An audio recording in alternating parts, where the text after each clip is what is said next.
నమస్తే, welcome to Disha TV. Telangana రాష్ట్రంలో ప్రతిష్టాత్మకంగా అమలవుతున్న ఇందిరమ్మ ఇళ్ల పథకం అమల్లో ఒక నిబంధన ఇప్పుడు అనేక పేద కుటుంబాలకు ఇబ్బందిగా మారింది. కుటుంబానికి సొంతంగా కారు ఉంటే ఆ కుటుంబాన్ని ఆర్థికంగా స్థిరంగా ఉన్నదిగా పరిగణించి ఇల్లు మంజూరు చేయకూడదనే రూల్ అమల్లో ఉంది. అయితే ఈ రూల్ కారణంగా నిజంగా పేదరికంలో జీవిస్తున్న అనేక మంది క్యాబ్ డ్రైవర్లు పథకానికి అర్హత సాధించలేకపోతున్నారు. రాష్ట్రంలో చాలామంది పేద కుటుంబాలు ఉపాధి కోసం పాత కార్లు కొనుగోలు చేసి క్యాబ్ డ్రైవర్లుగా జీవనం కొనసాగిస్తున్నారు. బ్యాంకుల నుండి రుణాలు తీసుకోవడం లేదా సెకండ్ హ్యాండ్ వాహనాలు కొనడం ద్వారా వారు రోజువారీ ఆదాయం పొందుతూ కుటుంబాన్ని పోషిస్తున్నారు. అయితే ప్రభుత్వ డేటాబేస్లో కారు ఉన్నట్టు నమోదు కావడంతో వారు ఆర్థికంగా బాగున్న వారిగా పరిగణలోకి తీసుకుంటున్నారు. దీంతో నిజంగా ఇల్లు లేని పేద కుటుంబాలే ఇందిరమ్మ పథకానికి అనర్హులుగా మారుతున్నారని బాధితులు ఆవేదన వ్యక్తం చేస్తున్నారు. క్యాబ్ కోసం కారు కొనుగోలు చేసిన వేలాది కుటుంబాలు ఇప్పుడు ఈ పథకానికి దూరమయ్యాయి. ఇంకా కొంతమంది పరిస్థితి మరింత విచిత్రంగా ఉంది. గత ప్రభుత్వం అసెంబ్లీ ఎన్నికల ముందు దళిత బంధు పథకాన్ని తీసుకువచ్చింది. ఈ స్కీమ్ ద్వారా పేద దళిత కుటుంబాలకు 10 లక్షల రూపాయల చొప్పున ఆర్థిక సాయం అందించింది. అయితే ఈ సహాయం పొందిన చాలామంది పేదలు జీవనోపాధి కోసం కార్లు కొనుగోలు చేశారు. ఈ పథకం ద్వారా పొందిన వాహనాలను ఉపయోగించి వారు డ్రైవింగ్ చేసి కుటుంబాన్ని పోషిస్తున్నారు. కానీ అదే కారు కారణంగా ఇప్పుడు వారు ఇందిరమ్మ ఇళ్ల పథకానికి దూరం కావడం కూడా సమస్యగా మారిపోయింది. ప్రభుత్వమే ఒక పథకం ద్వారా ఉపాధి కోసం కారు ఇచ్చి మరో పథకంలో అదే కారణంతో అర్హతను తిరస్కరించడం అన్యాయమని బాధితులు అంటున్నారు. గ్రామస్థాయిలో జరిగిన సర్వే సమయంలో అధికారులు వారి పరిస్థితిని పరిశీలించి కొందరిని అర్హులుగా ఎంపిక చేసినట్టు సమాచారం.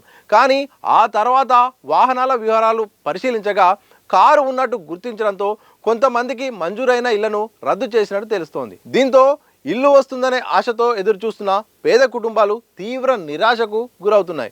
మేము కొనుగోలు చేసిన కార్లు విలాసం కోసం కాదు, కేవలం జీవనోపాధి కోసం మాత్రమే, రోజువారీ ఆదాయంతోనే కుటుంబాన్ని నెట్టుకొస్తున్నాం. అయినప్పటికీ కారు ఉన్న కారణంగా పథకం నుండి తొలగించడం సరైన నిర్ణయం కాదని అభిప్రాయపడుతున్నారు. ఉపాధి కోసం ఉపయోగిస్తున్న వాహనాలను ప్రత్యేకంగా పరిగణించి పేద డ్రైవర్లకు ఇందిరమ్మ ఇళ్లలో అర్హత కల్పించాలనే డిమాండ్ ప్రజాప్రతినిధుల నుండి పెరుగుతున్నది. లేదంటే నిజంగా అవసరమైన పేద కుటుంబాలు ప్రభుత్వ గృహ పథకం ప్రయోజనాల నుండి దూరమయ్యే ప్రమాదం ఉందని వారు సూచిస్తున్నారు. మరోవైపు రాష్ట్ర వ్యాప్తంగా చేపట్టిన ఇందిరమ్మ ఇళ్ల నిర్మాణ పనులు శరవేగంగా కొనసాగుతున్నాయి. 3,68,540 ఇండ్లు మంజూరు చేయగా 2,50,000 ఇండ్ల పనులు స్టార్ట్ అయ్యాయి. ఈ నెలాఖరు నాటికి 1,00,000 ఇండ్లు పూర్తి చేయాలని అధికారులు లక్ష్యంగా పెట్టుకున్నారు. 1,00,000 గృహ నిర్మాణాలు చేయాలనే టార్గెట్తో ముందుకు సాగుతున్నారు. జిహెచ్ఎంసీ మినహా మిగతా కార్పొరేషన్లు, అర్బన్ ఏరియాలో సైతం ఇండ్ల నిర్మాణాలు జరుగుతున్నాయి. పీఎం ఆవాస్ స్కీమ్లో భాగంగా కేంద్రం ఇప్పటికే 1,13,000 ఇండ్లను మంజూరు చేసింది. ఒకవైపు ఇందిరమ్మ విషయంలో మాత్రం ఇళ్ల విషయంలో అర్హులైన వారికైతే మాత్రం తెలంగాణ ప్రభుత్వం 3 దశల్లో ఇళ్లను నిర్మించే లక్ష్యంగా ఈ 5 ఏళ్ల కాలంలో మాత్రం సుమారు 20 లక్షల ఇల్లు ఇచ్చే లక్ష్యంగా అయితే మాత్రం ఒక ప్రణాళిక ప్రకారం ముందుకెళ్తుంది. కేంద్ర సహాయం కోసం అయితే మాత్రం నిబంధనలు కూడా తీసుకొచ్చి అర్హుల ముందు కూడా పెట్టి ఆ సందర్భాన్ని బట్టి కూడా ఎంపిక చేస్తుంది. ఇక్కడి వరకు బాగానే ఉంది. మొదటి దశ కూడా పూర్తయింది, రెండవ దశ కూడా ప్రారంభమైంది. రెండవ దశలో ప్రధానంగా ఏదైతే స్థలము ఉన్న వారికి ఈసారి అత్యంత ప్రాధాన్యత కూడా ఇచ్చింది. ఎవరైతే జాగా ఉండి ఇల్లు లేని వారు ఉంటారో ఆ అర్హులను పేద మధ్యతరగతి వారికి అయితే మాత్రం ఈసారి ఎంపిక చేసి ప్రధానంగా ఇందిరమ్మ ఇళ్లలో భాగస్వామ్యం కల్పిస్తుంది. వాళ్ళ ఇన్కమ్ బట్టి అలాగే వాళ్ళ యొక్క పరిస్థితులను బట్టి కూడా దృష్టిలో పెట్టుకొని ఆ ప్రభుత్వ పథకాల్లో భాగస్వామ్యం చేస్తుంది.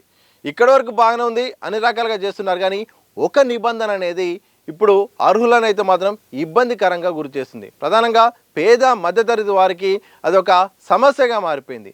కారు అనేది ఉంటే మాత్రం ఇందిరమ్మ ఇల్లు రాదనే ఒక నిబంధన అయితే మాత్రం ఈసారి అధికారులు తీసుకొచ్చారు. ఆ నిబంధన ఇప్పుడు వాళ్ళ పాలిట శాపంగా మారిపోయింది. చాలామంది కారును జీవనోపాధి కోసం ఉపయోగిస్తున్నారు.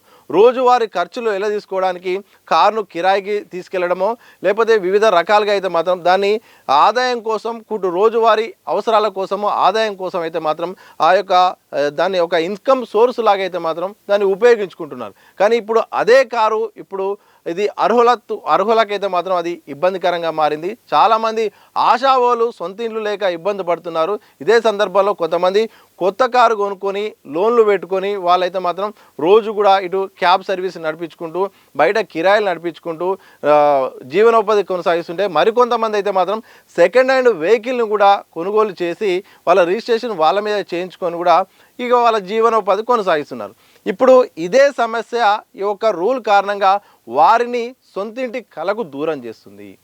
అధికారులేమో క్షేత్రస్థాయిలో పరిశీలించినప్పుడు వాస్తవ పరిస్థితులు దృష్టి పెట్టుకోవాల్సిన అవసరం ఉంటుంది.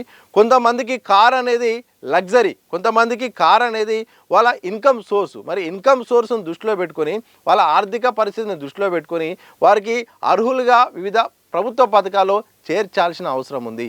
కానీ ఇక్కడ నిబంధనల పేరుతో కొన్ని వేలాది మంది మాత్రం ఇందిరమ్మ ఇళ్లకు దూరం అవుతున్నారు. ఈ విషయంలో మరి తెలంగాణ ప్రభుత్వం మరి ఒక నిర్ణయం తీసుకోవాల్సిన అవసరం ఉంది. ఎందుకంటే చాలామందికి ఇల్లు లేదు, ఇల్లు కావాలని ఉంది. అలాగే కారు కిరాయిల కోసం కారు వాడుతున్నప్పుడు కూడా కారు ఉంటే వాళ్ళు ధనవంతులే, కారు ఉంటే వాళ్ళకు ఇందిరమ్మ ఇల్లు రాదు, కారు ఉంటే వాళ్ళకు అర్హులు కాదు అనే ఒక నిబంధన ఉంది. కానీ క్షేత్రస్థాయిలో మాత్రం కారు వాళ్ళకు నిత్యావసరము, వాళ్ళకు ఒక ఉపాధి మార్గము, వాళ్ళ అత్యవసరమైన పరిస్థితుల్లో కూడా వాళ్ళకు అదొక ఉపాధి మార్గంగా ఉపయోగపడుతుంటే దాన్ని లగ్జరీ కింద చేసి ఇందిరమ్మ ఇళ్ళను అయితే దూరం చేసే ఒక ప్రయత్నం అయితే జరుగుతుంది. దీన్ని అధికారులు గుర్తించాల్సిన అవసరం ఉంది. ప్రభుత్వం ఒక నిర్ణయం తీసుకొని క్షేత్రస్థాయిలో పర్యటించి అర్హులు అనర్హులు అనేది గుర్తించాల్సిన అవసరం ఉంది. వాస్తవంగా కారు దేనికోసం ఉపయోగపడుతున్నది అనేది దాన్ని బట్టి ఎల్లో నెంబర్ ప్లేట్ చూస్తే అర్థమవుతుంది, వాళ్ళని బట్టి చూస్తే అర్థమవుతుంది. అలా ఎవరైతే దాన్ని జీవనోపాధి కోసం ఉపయోగిస్తారో వాళ్ళను అర్హులుగా ప్రకటిస్తే సొంతింటి కళ కూడా పేద మధ్యతరగతి వారికైతే మాత్రం లభించే అవకాశం ఉంది.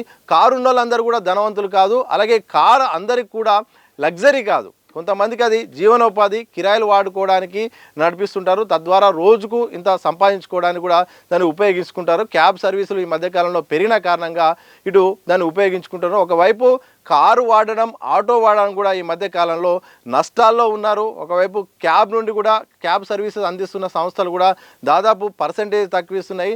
ఎట్ ది సేమ్ టైం ఈ ఇక మహాలక్ష్మి పథకం ద్వారా ఇటు ఆటో కార్లు ఉన్న వాళ్ళు కూడా చాలా వరకు గతంలో ఉన్న గిరాకీలు లేవు, ఈరోజు అంతా నష్టాల్లో కొనసాగుతున్నాము, సకాలంలో కూడా గిరాకీలు రావట్లేవు, చాలా ఇబ్బందులు పడుతున్నామని కూడా ఇటు బాధపడుతుంటే ఇక ప్రభుత్వంలో కూడా భాగస్వామ్యం లేకపోతే మేము ఎలా బతకాలంటూ కూడా వాళ్ళ ఆవేదన వ్యక్తం చేస్తున్నారు. దీన్ని దృష్టిలో పెట్టుకొని తెలంగాణ ప్రభుత్వం మరి ఇందిరమ్మ విషయంలో ప్రతిష్టాత్మకంగా తీసుకుంది.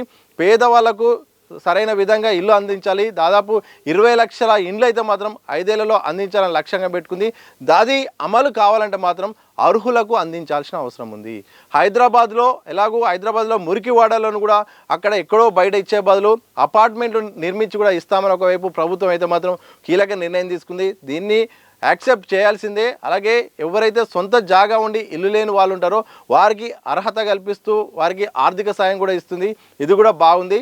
అలాగే అర్హులను దూరం చేయొద్దు, అనర్హులను అవకాశం కల్పించి అర్హత కారణంగా వాళ్ళ యొక్క అవకాశాలను బట్టి ఇల్లు కేటాయిస్తే బాగుంటుంది. కానీ ఇలా మొత్తానికి నిబంధనల పేరుతో వాస్తవ పరిస్థితులను దృష్టిలో పెట్టకుండా కేవలం టెక్నికల్ అంశాలను పరిగణలోకి తీసుకొని సొంతింటి కళను దూరం చేస్తే మాత్రం చాలామంది పేద మధ్యతరగతి వారికి అయితే మాత్రం ఒక ఇబ్బందికరమైన పరిస్థితి ఉంటుంది. సొంతింటి కళ అనేది వాళ్ళకు దూరం చేసే పరిస్థితి ఉంటుంది. కాబట్టి తెలంగాణ ప్రభుత్వం దీని విషయంలో ఆలోచించాలి.